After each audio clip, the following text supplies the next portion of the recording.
A case from the 80s was only solved now. The brutal murder of the Bennet family shocked the entire world. The person who committed this heinous crime turned out to be a serial killer and remained unpunished for a long time. But thanks to modern technology, he was finally found and brought to justice.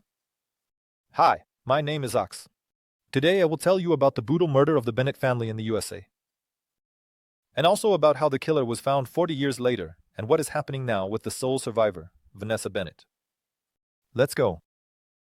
January 16, 1984. On the evening of January 15, 1984 year. In Aurora, Colorado, USA, the Bennet family was preparing to celebrate the 7th birthday of their eldest daughter, Melissa.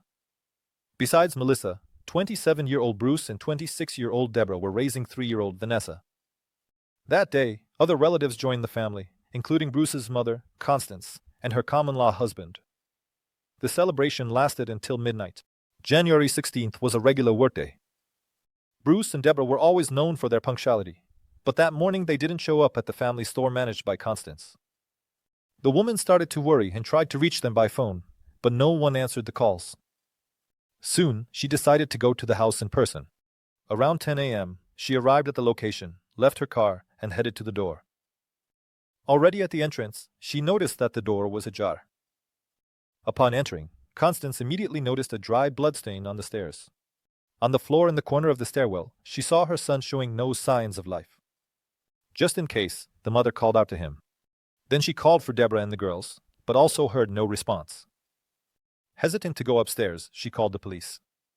Within a few minutes, law enforcement arrived at the scene and began inspecting the house. The crime scene. The police first examined Bruce's body. The deceased was in his underwear. Apparently, he was asleep when he heard a noise and went to the stairs to check what was happening. The man had been struck multiple times on the head, and his body was slashed with something resembling a knife. There were defensive wounds on his hands, sustained in an unequal struggle with the killer. On the floor, in a pool of blood, the police found a tuft of hair, likely belonging to the victim. The head of the family did not die immediately. Bruce's skull was shattered, but the man struggled to warn his loved ones of the danger. His bloody footprints led up the stairs. On the second floor, in the master bedroom, the police found Deborah. She was lying on her back at the foot of the bed in a pool of her own blood. The young mother was only in her underwear. The killer probably caught her while she was sleeping. It seems she tried to shield herself from the assailant's blows because the bedding was crumpled, and the woman was partially wrapped in a blanket and sheet. Her purse and clothes were on the bedside table, and the drawer was pulled out. Then the police entered the children's room and found Melissa, who was also lying on the floor near the foot of the bed. She was wearing pajamas. The child was killed in the same way as her parents. Before that, the girl tried to defend herself, as evidenced by the characteristic wounds on her hands. The drawers of the bedside tables were also pulled out. In the corner of the room, the police found Vanessa. The bed linens were soaked with blood from the girl's wounds. But it wasn't just this horrific scene that shocked the law enforcement officers. Vanessa was found to be alive. Vanessa Bennett was the only survivor. 3-year-old Vanessa fought desperately for her life, even though her condition was extremely critical. Emergency services quickly transported the child to the nearest hospital. Doctors provided first aid and performed a major surgery. The girl's jaw was shattered by a blow from a hammer. Her arms and legs were cut. She lost a lot of blood. The traumatic brain injuries led to a coma, but the youngest daughter of the family managed to pull through. After several surgeries and a long course of therapy, doctors restored the mobility of the girl's limbs. Vanessa faced a long road to rehabilitation and recovery. Her grandmother Constance took on all the care for her. Important evidence. Investigators found suspicious traces in and around the garage. Deborah's purse was also lying there, with its contents scattered on the floor. And a few meters from the garage, the police found a large, bloody meat cleaver. As it turned out, it belonged to the family and was kept in the kitchen. By this point, detectives already knew that the crime had been committed using several types of weapons. The second was a blunt weapon, similar to a hammer. Or something similar. Later, investigators confirmed this by discovering an impact mark on the wall. Forensic experts determined that all the deceased and the surviving girl sustained cranial injuries inflicted by a hammer. These injuries were the cause of death of Deborah and Melissa. One of the key pieces of evidence was the perpetrator's shoe prints. He was wearing work boots similar to construction boots, and their prints were found in all the rooms the intruder visited. After analyzing the number and nature of the marks, detectives concluded that there was only one person acting in the house. Swabs were taken from the bodies of the woman and children for DNA analysis. However, at that time, this procedure was not as accurate as modern methods. Nevertheless, forensic experts were able to determine the blood type of the person who left biological traces at the crime scene. It was discovered that the mother and both girls were sexually assaulted. Despite all the traces, prints, and DNA samples found, no matches were found in existing databases. Serial killer. At first, it seemed that this case would remain unsolved, forgotten, and left to gather dust on police archive shelves. But fortunately, not this time. The killer struck again, and this became a turning point in the investigation. In just 2 weeks, several attacks occurred, each involving the use of a hammer. Attack on the family.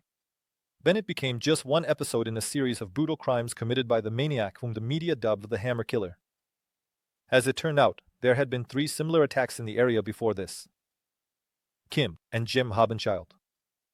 The first attack occurred on January 4, 1984. That night, Constance came to the home of newlyweds Kim and Jim Hobbenchild, who also lived in Aurora, Colorado. The intruder broke into their home in the middle of the night and attacked the sleeping couple. Jim woke up from a hammer blow to the face. Then the attacker threw the weapon at Kim, causing her to suffer a concussion. While the injured Jim tried to chase the attacker, Kim called 911, which scared off the criminal. However, that night the police were unable to find the perpetrator. Both victims survived but sustained serious injuries. Donna Dixon. The second incident occurred on January 9, 1984. Year. 20-year-old flight attendant from Aurora, Donna Dixon, returned home late in the evening. She was alone. Her fiancé Ronald, who was a pilot, had gone on a night flight and returned only the next morning. He immediately noticed that the garage was open, and near the driver's door of his girlfriend's car lay bloody clothing. On the wall and ground, Ronald saw blood trails leading all the way to the bedroom. There, he found Donna. The girl had sustained serious head injuries. The attacker also assaulted her with a hammer, attempted to kill her, and raped her. Fortunately, when Donna was found by her fiancé, she was still alive. She was taken to the nearest medical center, where doctors identified severe brain damage. Donna had to undergo several surgeries. Doctors and subsequent rehabilitation helped her regain mobility and speech. Ronald did not abandon her in her time of need, always supporting and helping her. Later, they got married. Donna was able to return to a full life, but the physical and mental consequences of the attack stayed with her forever. Her brain completely erased the memories of that bloody night, so she couldn't help in catching the perpetrator, no matter how hard she tried. Patricia Smith, the serial offender, was still thirsty for blood, and on January 10th, he committed a third attack. This time, his victim was Patricia Smith from the city of Lakewood, Colorado. The maniac beat her to death with blows to the head using a heavy object.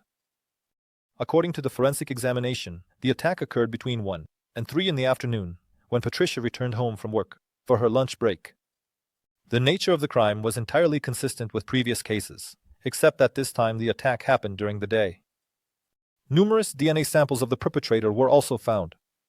Despite the unusual time of the crime, the other details matched previous incidents. This still did not provide the police with any significant leads.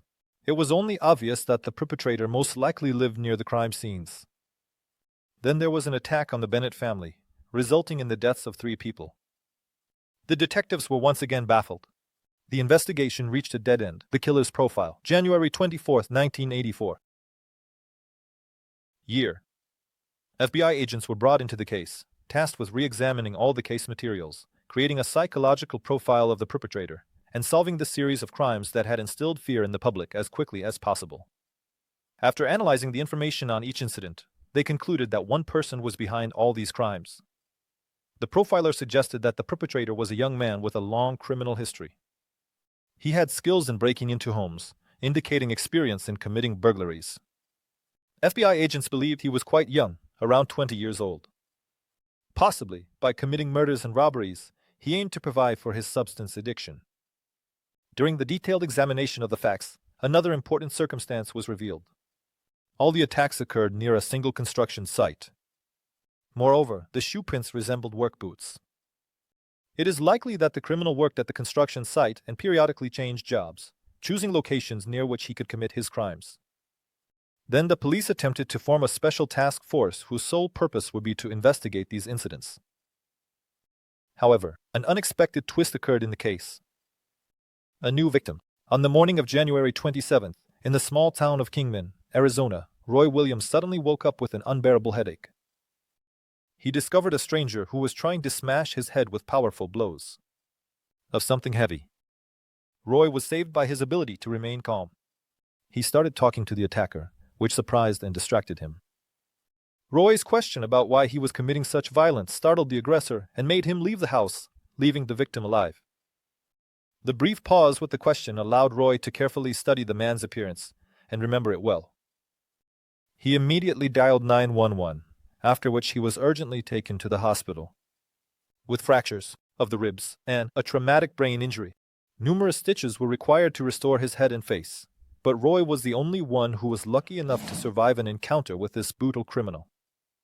The arrest of the criminal. The police response to the incident was lightning fast. The criminal was apprehended near Roy Williams' house when he tried to stop a car and hitchhike. As the officer approached the suspect, he attempted to engage him in conversation, but the suspect immediately fled and hid in the bushes. However, he failed to escape. He was quickly caught and arrested. In the home of the latest victim, they found shoe prints that completely matched the numerous prints found in the homes of other victims. The sole examination showed a complete match. Additionally, Roy himself identified him. The detainee turned out to be Alex Ewing, a construction worker who was indeed working at a nearby construction site.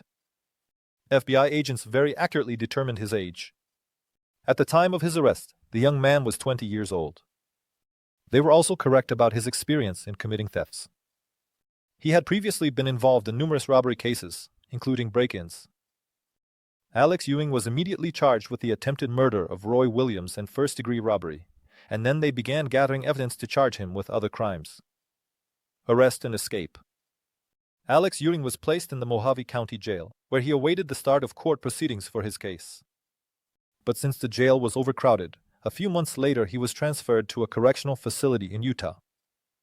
There he was supposed to remain until the court date set for August 9, 1984. Year. Later, he was planned to be returned to Arizona along with other inmates.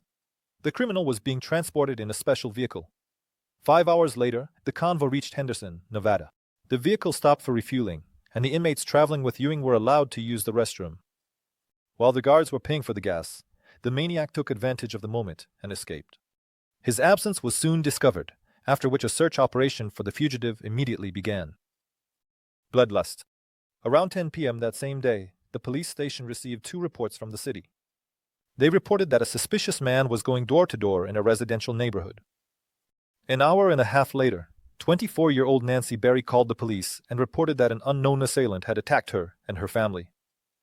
Waking up in the middle of the night to the cries of a small child, Nancy went down to the kitchen to prepare a bottle of milk. That's when the attacker struck her.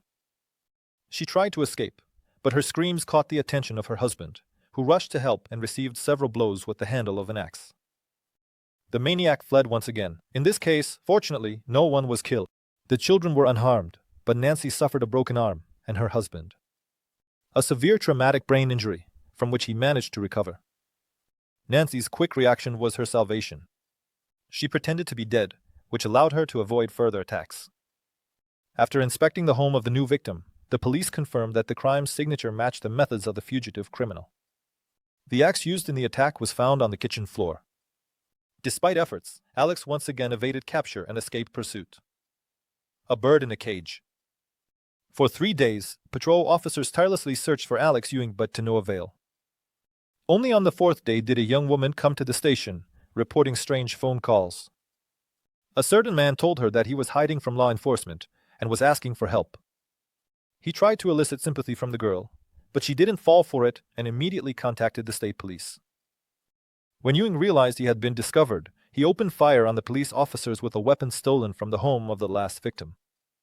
Fortunately, none of the officers were injured, and the criminal was unable to escape. This incident ended the series of bloody crimes. Now Ewing was charged with assaulting Roy, escaping custody, 2 burglaries, and the attempted murder of Nancy and her husband. The prosecution presented all the collected evidence, and the jury retired to deliberate on the verdict.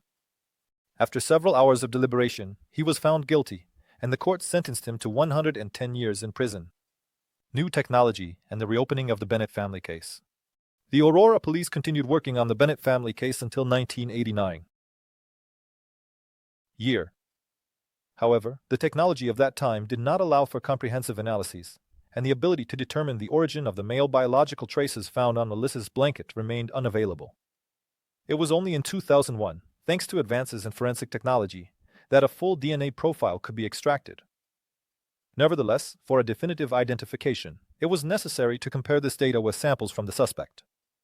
The problem was that the criminal was under the jurisdiction of the state of Nevada, which refused to hand over criminals and the relevant information, significantly complicating the process. Only in 2016, after the repeal of the relevant law, was it finally possible to match the DNA profile with the suspect. It took another 2 years to include the criminal's genetic material in the databases. Nearly 5 decades later, the investigation achieved a long-awaited breakthrough. It turned out that the DNA found at the scene of the Bennet family tragedy completely matched Alex Ewing's profile. Although Ewing denied his guilt in these crimes, it was clear that he was the one responsible for the death of the entire family. He was charged with 3 counts of first-degree murder and 1 count of attempted murder. A psychiatric evaluation found him to be sane. The trial for the Bennet family case began in July 2021. One of the key witnesses was Vanessa. She survived Ewing's attack in 1984. She shared with the jury her experiences and the difficulties she faced throughout her life because of this criminal's actions. On August 6, 2021, Alex Ewing was found guilty on all charges and was sentenced to 4 consecutive life terms with the possibility of parole. In 80 years. He is currently held at a correctional facility in Cannon City, Colorado. Other cases in which Ewing was a suspect remain unresolved due to a lack of evidence or the statute of limitations expiring. Investigators are convinced that he committed these crimes, considering his activity in the region at the time and the similarity of the methods used. It's possible that he will face new charges one day, but the main thing is that Alex Ewing will never be released. Vanessa Bennett now. Although Vanessa managed to survive the attack, she lost not only her loved ones but also a part of herself. Throughout her life, she has faced the consequences of the mental and physical injuries she sustained, including post-traumatic stress disorder, attention deficit disorder, and bipolar disorder. She also suffered from partial paralysis on the left side of her body and memory problems. At some point, she had to struggle with substance addiction and suicidal thoughts, but fortunately, she overcame these challenges. In 2025, Vanessa will turn 44 years old, and she lives in Arizona with her second husband. She shares her story across the country and dreams of getting a higher education to become a substance abuse counselor. As she herself admits, after the criminal was rightfully punished for the murder of her family, she felt some peace and relief for the first time. It's terrifying to lose your entire family, but it's even more frightening if the criminal remains unpunished. In this story, the maniac was caught and punished as deserved, even decades later. And now, friends, I want to make you an interesting offer. You have a unique opportunity to become part of our team. If you have video editing skills, can voice over videos in Russian, English, and other languages, or do you write interesting scripts, we would be happy to work with you. Write to our Telegram bot. The link is in the description. That's all for today. Goodbye, everyone.